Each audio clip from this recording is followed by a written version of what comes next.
And I thought the first two lines were funny. Like, man, I'm just chilling, you know, in the bubble, playing video games, drinking wine, getting ready for our next series, and you drag me into this. So I thought that was funny. But I thought the third line, and by the way, I ain't never been nobody but myself, I thought that was the hammer. And I thought he did a great job of saying, look, I was never a number two. But he did it without disrespecting his number two, D. Wade. Correct. And without disrespecting Scottie Pippen.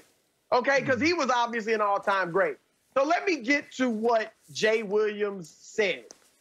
LeBron James was never a Scottie Pippen, and here's why. LeBron James from day one has always been the best player on every team he's been on. That dates back to his freshman year of high school, even though Maverick Carter, his buddy, was the state player of the year. LeBron was the best player. Maverick will admit it, I think. All right, but he has been the best player on his team. Scottie Pippen was never the best player on a championship team. Scottie Pippen never won an MVP. LeBron had two when he went to Miami. Now, if you want to say, well, D. Wade was the inspirational leader, D. Wade was the dog and all that, okay, but LeBron was the best player. And D. Wade even knows it. And when he went to LeBron in the offseason after they lost to Dallas, what'd he say? We can only win a championship if you gonna be the man. You have to be the guy. Can you even imagine Michael Jordan thinking about saying that to Scottie Pippen? No. Pat Riley called LeBron James the GOAT when he was in Miami. Best of all time. Again, nobody's saying that to Scottie Pippen. So it's not comparable. Now, let me finally say this. With the Giannis stuff, I actually think Giannis, rather than like Scottie, rather than like Michael, is more like LeBron in that, again, every team Giannis is going to be on from here on out, he's going to be the best player. I mean, unless he joins Kevin Durant or Kawhi Leonard or immediately LeBron, he's going to be the best player. But what he needs, like LeBron needed, is a number two guy who can go and get it. You need a number two guy who is a dog, so that if LeBron can't get his or Giannis can't get his, Wade can do it. Kyrie can do it. And those are the times LeBron's won championships. But everyone knows LeBron was the best player on those teams. He just needed a second guy who could go get it, not a Chris Middleton or an Antoine Jameson or Mo Williams or some of the guys LeBron had in Cleveland. So I think that's an appropriate comparison, even though LeBron certainly was more skilled offensively than Giannis at this point. But he still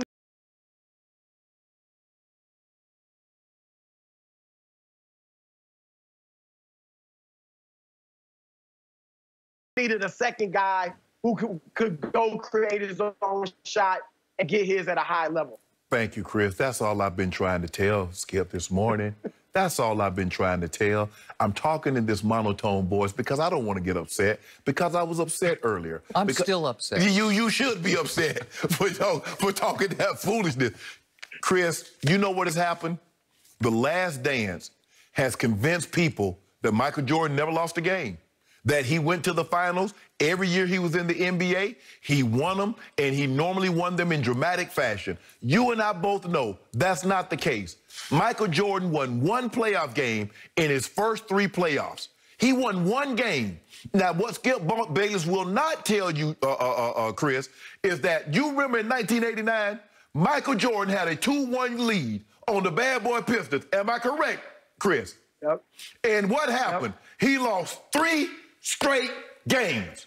So was he Michael Jordan then or not? Everybody keeps saying, well, Giannis is MVP. I remember a guy named Michael Jordan won the regular season MVP and Defensive Player of the Year and got bounced in the playoffs. And nobody said that he was less than.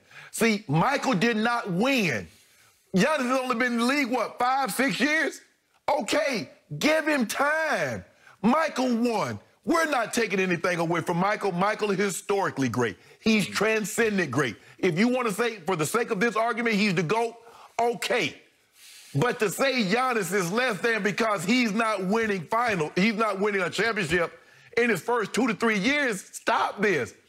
Even when Magic Johnson won the Finals MVP, nobody said he was better than Kareem. But now we take this, a guy don't win. Well, he got to be the second triple. Come on. Man, don't do that. Get a guy an opportunity. It takes time. And we don't right now, we think if you're great, well, if you're really great, you should be winning. Come on. Nobody said when Kevin Durant joined the Golden State Warriors, he's Scottie Pippen. No, they didn't say that. He was an MVP, and he needed help to win, and he didn't feel he could win in OKC. That's okay. But to say, to try to, first of all, not only are you diminishing Scottie Pippen because you're making it seem like he's a bum, you're diminishing the other guy that's MVP. So stop it, Skip. I'm going to start it, and I'm going to start with your point about Kevin Durant. Oklahoma City management and coaching staff treated him as the Pippen to Westbrook. Okay. That was the problem. And it went on and on and on. And Kevin finally said, I can't take this anymore. I give up. I'm going to go join forces in my 10th year in this league with those guys in Golden State. And we're going to go win championships. And they did. They did. Thanks to Kevin Durant, who was the Finals MVP back-to-back. Now, let's get back to the start of this. Richard Jefferson's first tweet was, Giannis might be a Pippen. There, I said it. He needs his Jordan. Richard Jefferson is correct about that. And I'm first guessing ahead of the curve. You have your ability to say, you're right, give him a break, give him a chance, give him time. I'm seeing Giannis start to fold again against Miami. I think they're in huge trouble against another team that is tough-minded, physically tough, and well-coached that just says, you have a big hole in your game, and intangibly, you're not the alpha that can take over a game against us. So we wall you off. We keep you from the rim. You're not going to swoop to the hoop and play Wilt Chamberlain against us. You're going to have to beat us with what you don't have, which is more of a mid-range jump shot. It's the same thing Toronto did the last 4 games of that playoff series last year when Giannis shrank. He was not to be found, especially in the fourth quarters and the overtime of those games. He shot 35% from the field in those games. That's not MVP, but yet the bar has been raised because he's the MVP and the Defensive Player of the Year in the same year. Yes. Only Jordan, only Olajuwon before him did that. So we're grading him by the highest standards. They're harsh and they're unfair, but he can't live up to that. I believe Richard is correct. Well, who says he can't? So I'm on record. I believe he's not an alpha. So I think he's a complementary star. He's in search of his LeBron, like AD needed LeBron. Do you believe at any point in time in his career, Giannis will win a title? He's going to need a co-star who's more of a takeover guy, an alpha, a leader, a dominating presence internally. Giannis is not a leader. He's not the guy who takes over every game for that team. Do you think he's the go-to guy for them? I don't see it. Well, they try to go to ball. Do you see? They try to go ball. They try to go ball movement when they get in situations like that. Okay, I get it. But now let's quickly go to the other tweet, Jason Williams, who says LeBron was a Pippen with D. Wade for a while. No, he wasn't. He wasn't. Now we've left the tracks. Thank you. We're getting out into no man's land. No, not true. LeBron, to Chris's point, had won 2 MVPs. He did, again, I told you, I thought he was a Batman in search. Well, let me do this. He was a Batman with Robin intangibles in Cleveland. He needed Dwayne to be a big brother to say, this is how you do it. And it took a while because LeBron obviously melted down and flamed out the first go-around with Miami against Dallas in the 2011 finals. But then they figured it out. And against Oklahoma City, I call them the Baby Thunder, but they still had Harden, Westbrook, and Kevin Durant. LeBron broke through and said, it's about damn time, right? Okay, so now my final point back to both you guys is, LeBron did not need to acknowledge this. He didn't need to validate it or fuel the controversy. Just let it lay. It wasn't worth it's beneath his dignity to stoop to respond to this. No, because you know here's what I would say, Skip. Go ahead, Chris. Go ahead. A lot of young people who, you know, let's face it, there are people out there who didn't see LeBron in Cleveland his first go-round. They have vague memories. I'm talking about younger people, obviously. Vague memories of LeBron in Miami, maybe.